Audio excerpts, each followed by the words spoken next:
আসসালামু আলাইকুম ওরহমতুল্লাহ। এটা একটা ফলো আপ কেস। এই কেসটা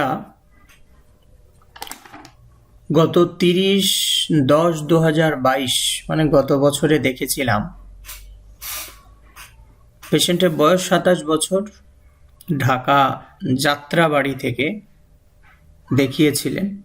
প্রবলেম ছিল পলিপাস রাইট নোজে, প্রায় 12 বছর যাব পানি পড়তো নাক দিয়ে, চুলকানি ছিল, উইন্টারে অ্যাগ্রাভেশন হতো, অ্যান্ড মানে নাকে একটু হাত দিলেই যেমন সুরসুর সুরসুর এরকম একটা হতো, এবং অ্যালার্জি ছিল, উইকনেস, খাবার দাবার ভালো খাওয়া সত্ত্বেও শারীরিক একটা দুর্বলতা ছিল। একটুতে ঠান্ডা লেগে যেত, রুগী গরম কাতর ছিল, গোসল টোসল নর্মাল, এগুলো শরীরে ঘাম হালকা ছিল, মিষ্টি পছন্দ ছিল, মিষ্টি। অ্যালার্জি জাতীয় খাবারগুলো খেলে তার কষ্ট বাড়ত, পিপাসা কম ছিল, কনস্টিপেশন ছিল, ঘুম স্বাভাবিক, স্বপ্ন দেখতো, কি স্বপ্ন দেখতো এগুলো মনে থাকে না, কেমন জানি একটা কনফিউশনপূর্ণ এরকম। অনেক সময় বিজনেস নিয়ে সারাদিন যেগুলা করে এগুলো নিয়ে স্বপ্ন দেখতো। মেন্টাল সিমটমসের মধ্যে স্মরণশক্তি কম, কন্ট্রাডিকশনে অ্যাগ্রাভেশন হতো এবং ডিক্টেটোরিয়াল মনোভাবে। সেদিক থেকে আমি এই 30/10/2022 আমাদের হোমিওপ্যাথিতে একটা লাইকো বলে ওষুধ আছে।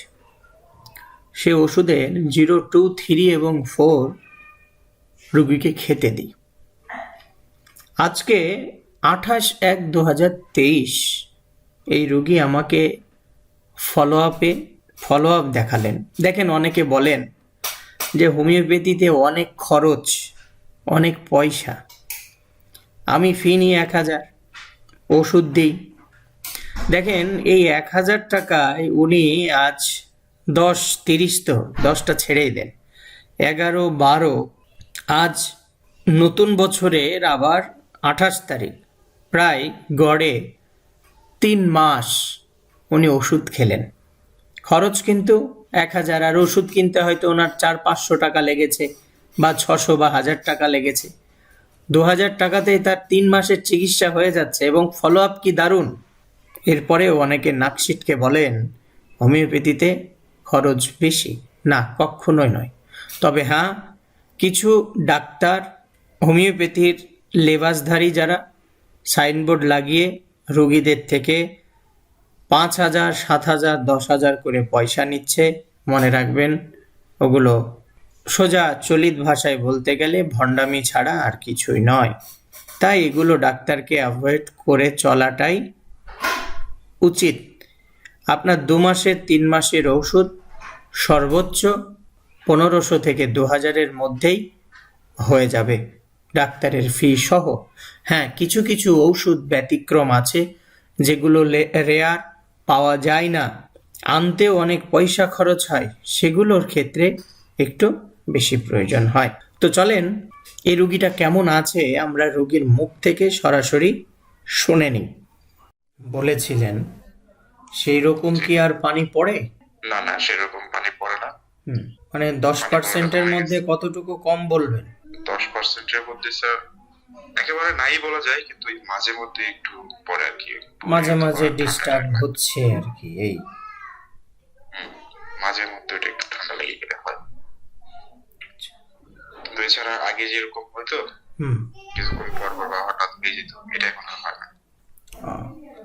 আচ্ছা, তাহলে খুবই ভালো। এটা নতুন কোনো সমস্যা বলবেন? নতুন কোনো সমস্যা? নতুন সমস্যা হচ্ছে স্যার ওই নিশ্চয়ই রোগীর মুখ থেকে শুনলেন কেমন আছে। আমি অডিওটা দিলাম কারণ কোনো রোগীর ভিডিও সরাসরি এই রকম দেওয়াটা আইনত দণ্ডনীয় অপরাধ। আমি যেদিন থেকে জেনেছি সেদিন থেকে আমি সরাসরি ভিডিও দেওয়াটা বন্ধ করেছি। তো বন্ধুরা, যারা নাকে অ্যাসিড লাগাচ্ছে,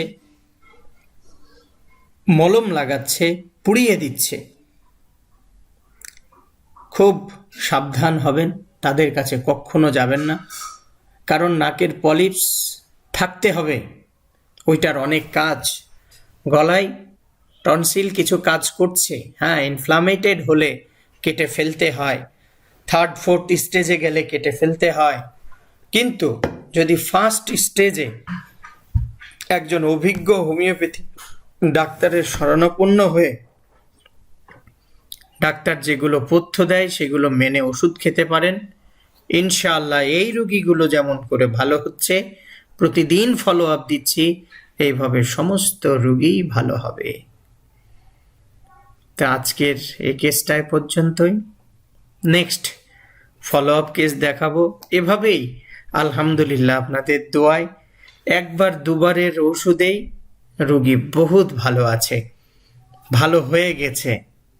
তাই ফলো আপ দেখাতাম না, যে ভালো তো হয়ে গেছে, ফলো আপ দেখানোর কি প্রয়োজন, কিন্তু অনেকেই দেখতে চাইতেন, তাই এখন দিচ্ছি, দেখতে থাকুন। আল্লাহ হাফেজ।